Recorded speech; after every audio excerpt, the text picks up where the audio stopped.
금요일 아침 묵상입니다. 오늘도 주님은 우리와 함께 하십니다. 그 주님으로 충만한 복된 하루가 되시길 소망합니다. 오늘 본문은 안디옥 교회가 기뻐하는 내용으로 시작이 됩니다. 이전 본문의 내용처럼 당시 안디옥 교회는 할례와 율법 준수가 구원의 조건이라고 주장한 일부 바리새파 유대인들의 가르침 때문에 혼란을 겪었습니다. 그리고 이 문제 해결을 위해서 바울과 바나바가 참석한 이 예루살렘 회의는 할례와 율법이 아니라 오직 믿음으로만 구원을 받는다는 사실을 분명히 했습니다. 그리고 이러한 회의의 결정은 안디옥 교회 성도들에게 전해졌고 그들은 그 소식을 듣고 기뻐했습니다. 할례와 율법으로부터 자유를 준 이 결정은 이후 이방인 선교의 지평을 더욱 넓혀가는 디딤돌이 되었습니다.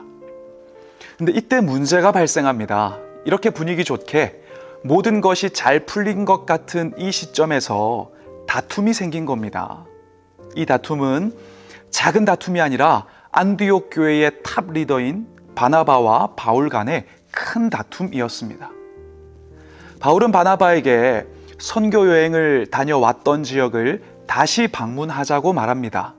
즉 2차 전도 여행을 제안을 한 거죠. 왜냐하면 당시 할례와 율법으로 인한 구원을 주장하는 자들은 안디옥 교회뿐만 아니라 바나바와 바울이 세웠던 각 교회들도 찾아가서 거짓 복음을 가르치고 있었습니다.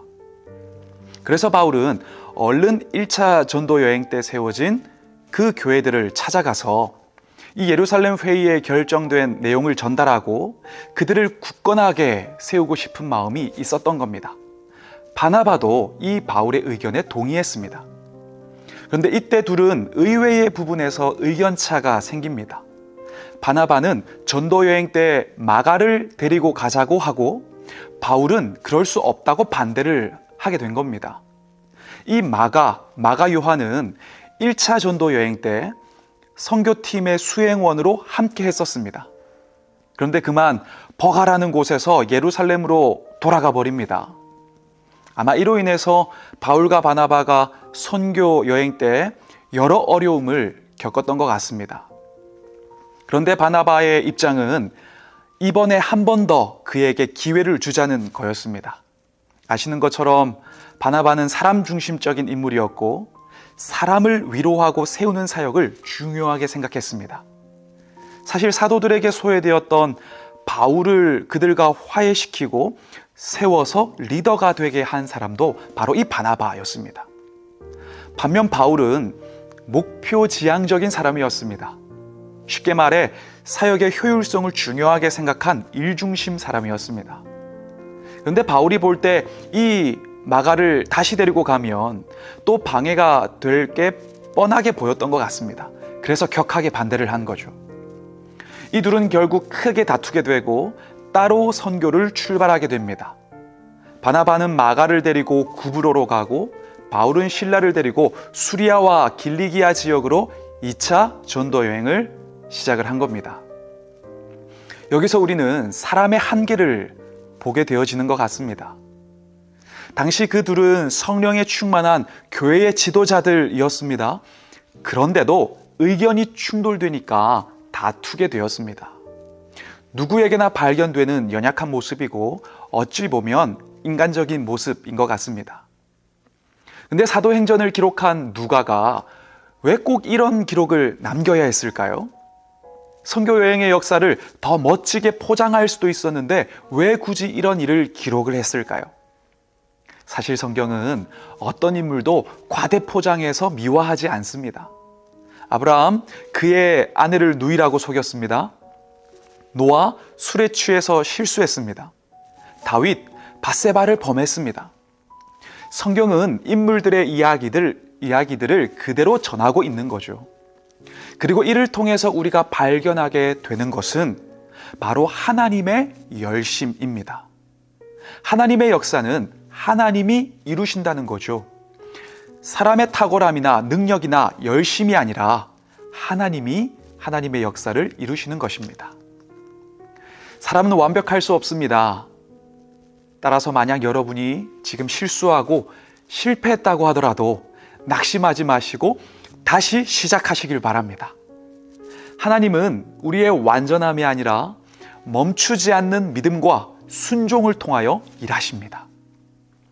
오늘 본문에서도 비록 다투고 이 전도팀이 두 개로 나뉘어졌지만 그럼에도 이 전도를 멈추지 않았던 바울과 바나바, 이 둘을 통하여서 하나님은 하나님의 섭리를 이루어 가십니다. 이후의 성경을 보면 마가는 비록 처음에는 선교 포기자였지만 다시 기회를 준 바나바로 인해서 변화되어집니다. 베드로가 마가를 아들이라 칭할 정도로 충성스러운 자가 되었고 또 예수님의 이야기를 정리하여 그는 마가복음을 기록하게 됩니다. 뿐만 아니라 그렇게 마가와의 동행을 반대하며 다투었던 바울은 그의 인생 끝에서 마가를 찾게 됩니다. 성숙해진 마가는 마지막까지 바울의 복음의 든든한 동역자가 되었고 바울은 그런 마가를 의지하고 그의 인생 끝에서 보고 싶어 한 것입니다. 디모데후서 4장 10절 이하는 이렇게 기록하고 있습니다. 데마는 이 세상을 사랑하여 나를 버리고 데살로니가로 갔고 그레스게는 갈라디아로 디도는 달마디아로 갔고 누가만 나와 함께 있느니라. 내가 올 때에 마가를 데리고 오라. 그가 나의 일에 유익하니라. 또 실라와 함께 이제는 바나바와 나뉘어져서 떠났던 바울은 어떻습니까?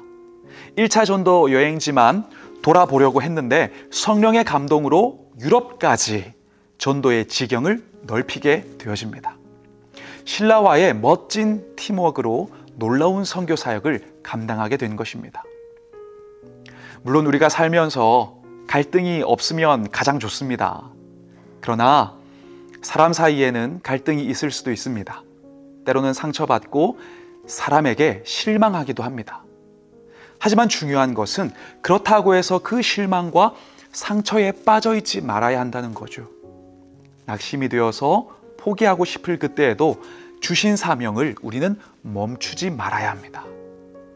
만약 바울과 바나바가 큰 다툼으로 인해서 사역을 다 내려놓고 멈추었다면, 그리고 서로를 비방하는 데 힘을 쏟았다면 안디옥 교회는 어쩌면 크게 흔들렸을 겁니다. 그러나 그들은 그때에도 멈추지 않았습니다. 부르신 사명에 충실했고 성령의 감동을 따라 끈기 있게 순종했습니다. 그로 인해 복음은 더 확장되어 나갔습니다. 오늘 여러분의 땅끝은 어디이십니까? 그곳이 가정이든 직장이든 어떤 곳이든 바로 그곳에서 주님이 주신 사명을 따라 교회로 살아가시기를 축복합니다. 비록 당장은 그 결과가 보이지 않아도, 혹은 그 안에서 실망하고 상처받을 때가 있다고 할지라도 끈기 있게 기도와 섬김, 사랑과 헌신을 멈추지 않으면 하나님의 때에 계획하신 큰 그림, 빅픽처가 반드시 그곳에서 드러나게 될 것입니다.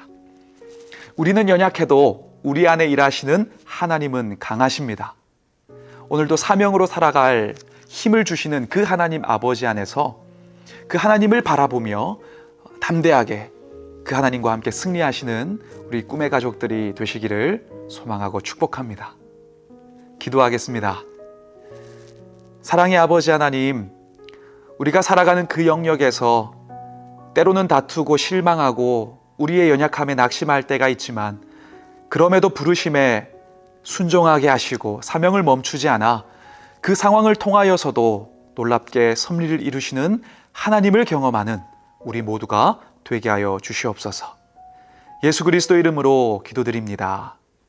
아멘. 주여, 우린 연약합니다. 우린 오늘을 힘겨워합니다. 주 뜻 이루며 살기에 부족합니다. 우린 연약합니다. 주여, 우린 넘어집니다. 주여, 우린 넘어집니다. 오늘 하루 실수합니다. 주의 긍휼을 구하는 죄인입니다. 우리 주만 바라봅니다.